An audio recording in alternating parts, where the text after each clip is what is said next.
And now it's time for Impact Corner with Dr. G and Miss Thang. Every Monday, and with that stated, it's Impact Corner right now. Good morning, Dr. G. Well, good morning, Miss Stephanie. How you doing? I cannot complain. How are you this morning? Well, I cannot complain. How's that? Well, that sounds good. Well, I do hope all is well with you and to the listening audience. Good morning, good morning, good morning. Our focus today, hashtag help her lead by helping her to survive this thing called the glass cliff. And so I know last week we talked about the glass ceiling. We gave you three basic steps in how you can either navigate, break, knock down, whatever your focus is. So the three steps were channel your frustration into purposeful action, develop your awareness, and then raise your concerns. And again, this morning, we're looking at the glass cliff phenomenon. And this term was first coined by researchers Michelle Ryan and Alex Heslin in 2005. And really, the glass cliff is a metaphorical concept referring to the fact that women or other minorities are placed in leadership positions with the expectation that they are incapable of performing par excellence in their role. Now, that was very unsettling to note, in that you would promote me, but you lack having confidence in my succeeding in my new role you've given me. So then why would you put me there in the first place? But nevertheless, that was Dr. G just going off script a little bit. But we are often placed in precarious positions, much like standing on the edge of a cliff.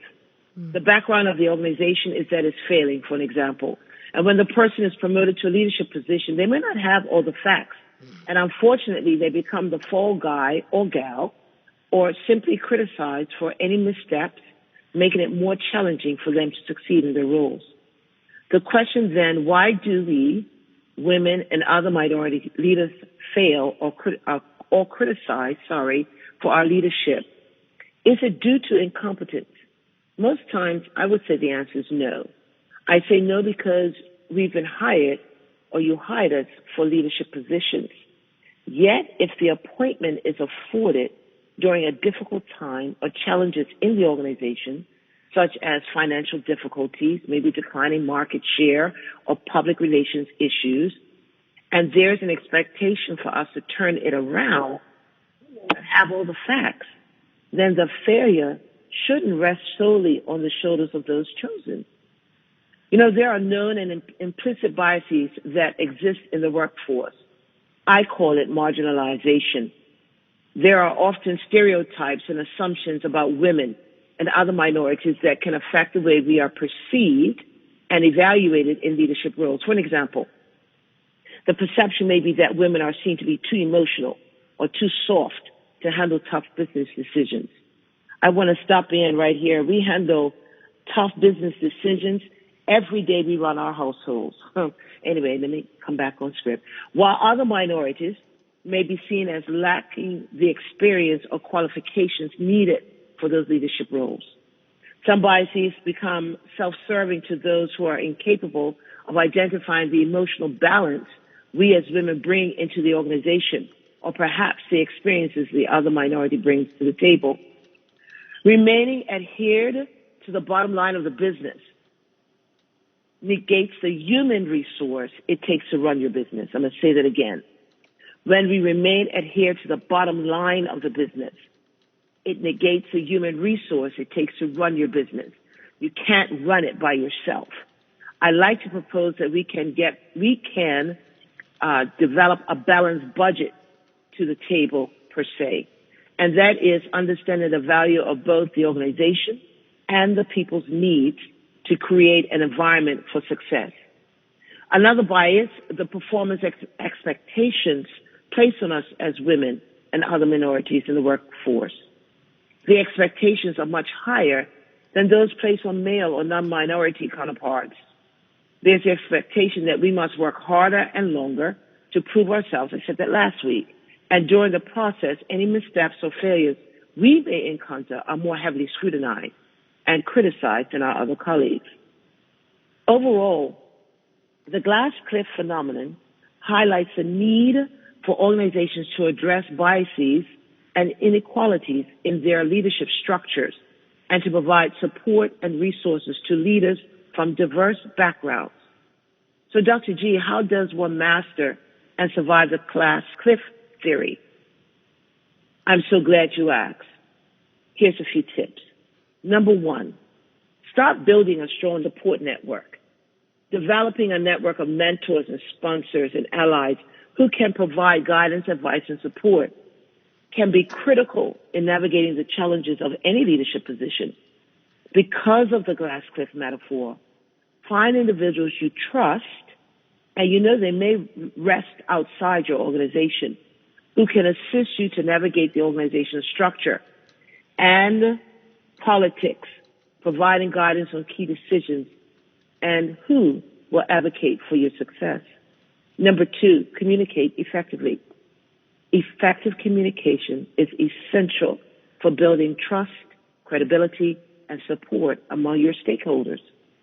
Female leaders and leaders from minority groups may need to work harder to establish their authority and communicate their vision effectively. Why? Because of the glass cliff metaphor. Focus on building strong relationships with your stakeholders and communicating their goals and strategies clearly. Number three, focus on performance. To overcome bias and stereotypes, we as leaders and leaders from minority groups, which I fit in that group too, must focus on delivering results. They should establish clear performance matrix and work hard to meet or exceed them. This will help build their credibility and demonstrate their ability to lead effectively. Number four, seek out development opportunities. Continuing to learn and develop new skills is critical for any leader. Most times when we're promoted in a leadership position, we get in the position and then we become stagnant. We become complacent. We don't tap outside of our sphere of influence to seek other areas of expertise that will help build our credibility. So again, seek out development opportunities. As long as we're alive, as long as we're breathing, we should position ourselves to learn. Female leaders and leaders from minority groups can seek out development opportunities such as training programs, leadership coaching, network events to improve their skills and enhance their leadership abilities. In this facet of work, we must be resilient. We can't be tiptoeing. We can't be soft. Leading during times of crisis or uncertainty can be stressful and challenging.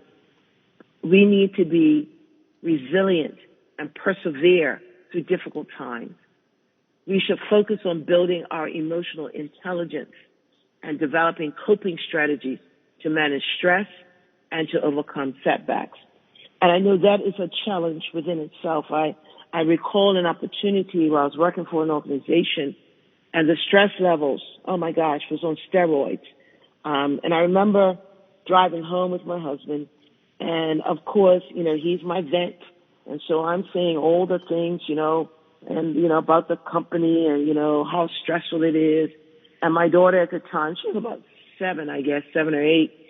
Now, you never realize your children are listening. And I remember she leaned between the seats because she was sitting in the back seat, and she just said this profound question, or asked it.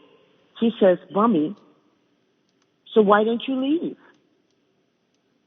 And that caused me to change my thinking, change my talk, and probably look at ways, because I liked my job, but I didn't like the stress that was involved with it. So, all I'm saying is, if you're talking this stuff around your children, be careful, because children they have wisdom.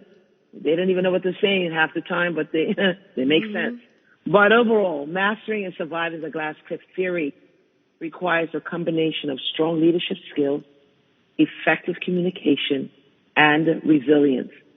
By taking these steps, we can demonstrate our ability and overcome the challenges of leadership during times of crisis. But also on the flip side, our organizations have a responsibility to mitigate the effects of the glass cliff by implementing transparent and objective criteria for leadership appointments and by providing support and resources to new leaders to help them succeed. This includes providing clear expectations, training, mentoring, and even coaching to help their new leaders navigate the challenges they may face in their new roles. Hashtag, help her lead. Ladies, we've got this. No matter what is facing you today. And I know it can be a challenge. We always seem to have to, like I said a couple of weeks ago, swim the English Channel to prove that we can swim. You know, we come with expertise. We come with intuition. And some people don't like to use that or think it's important. But that's how we lead in our household. I know my grandmother, her intuition, she would say, did you do X, Y, Z? And I'm thinking, how in the world did she know I did that? Or maybe even contemplating doing that. So those talents, you know, those gifts are important. And you can use them in the workplace. I want to say to us this morning, remember, you are the composer with the pen. Mm-hmm. Begin transcribing your destiny. Mm-hmm. Our focus today, hashtag help her lead to survive the glass cliff phenomenon. Maybe somebody in your workplace you can relate to has gone through this. I think anyone that came through any baby boomer can help you with this. Hashtag help her lead, the nugget for newness today. We bring the emotional balance into the organization by understanding both the organizational and people's needs and create an environment for success. Mastering and surviving the glass cliff theory requires a combination of strong leadership skills, effective communication, and resilience to overcome the challenges of leadership during times of crisis. So that's my note to us this morning. I invite you to follow me on any of my social media platforms. Again, Facebook at Godwin International, Twitter at Godwin INTL, email info@godwininternational.org, LinkedIn, Georgette Prime-Godwin. And to those have posted and asked me those questions, thank you, because you feel the information, you feel the conversation for Impact Corner. I think next week, Ms. Stephanie, I just feel the need to bring about some affirmations again. You know, we struggle, we fight, we struggle, we fight, we struggle, we fight, and who affirms us? And so I know I want to share some things that I tell myself, look myself in the mirror and tell myself every other day. And sometimes when the struggle is really hard and I'm crying and trying to fight through the tears, I look myself in the mirror and tell myself these things. And I want to share that with the audience next week. I think it's time to boost us and help us to get over whatever it is that we're now facing. Yeah, I completely agree. And, you know, it's always impactful every time you speak. You know, it is Impact Corner, but every Monday since I've been here and I've been able to conversate with you, I must admit that you lift my spirits every morning. So I'm sure the community is lifted and appreciate it. I've actually had people tell me and message me and say, hey, what time does, you know, that lady that inspires come on? And I reminded them, you know, that's Dr. G every Monday morning at 7:45. So make sure you're tuned in. So, you know, what you're doing is working and, you know, keep inspiring us. Thank you. So there's homework for next week. I want you, if you're driving in, well, you can't hold a mirror, but I want you to kind of tip your mirror towards you. Mm-hmm. So when you speak into your mirror. If you're still at home like me getting dressed, I want you to look into your mirror and we're going to tell ourselves some things next week to get our engines rolling and to sustain us, because there's a song out that says, sometimes you have to encourage yourself. Don't lean on someone to encourage you because it may not happen. In your workplace, don't wait for someone to say the fantastic job that you're doing. Know that when you go in, that's your mental capacity. That's where you rest. that you're going to do the best that you can do today. And then at the end of the day, pat yourself on the shoulder and say, girl, you knocked it out of the park today. And that's what we need to do, and not wait for someone else to tell us or affirm us. Yeah? Absolutely, So, absolutely. Homework, mirrors. Get those mirrors ready. And we're going to do some affirmations next week. Oh, yeah. Telling yourself is very important. You know, every day you wake up, look in the mirror and try to remind yourself that you got this. Everything's going to be okay. Right. So that's going to be amazing. That's next week, Monday. So, guys, look forward to that on next week, Monday. Don't forget, have your mirrors ready. Have your mirrors ready. Yes. It's for 7:45. And I'll make sure I stand in front of mine as well. Yes, absolutely. Okay. Be blessed. Have a wonderful day. Remember, be intentional, whatever you do today. Remember, you're the composer with the pen. Hold that pen. Then describe or transcribe your destiny. Okay? Yes. Thank you so much, Dr. G. You have welcome. an amazing day today. You too. Bye-bye now. Okay, bye-bye.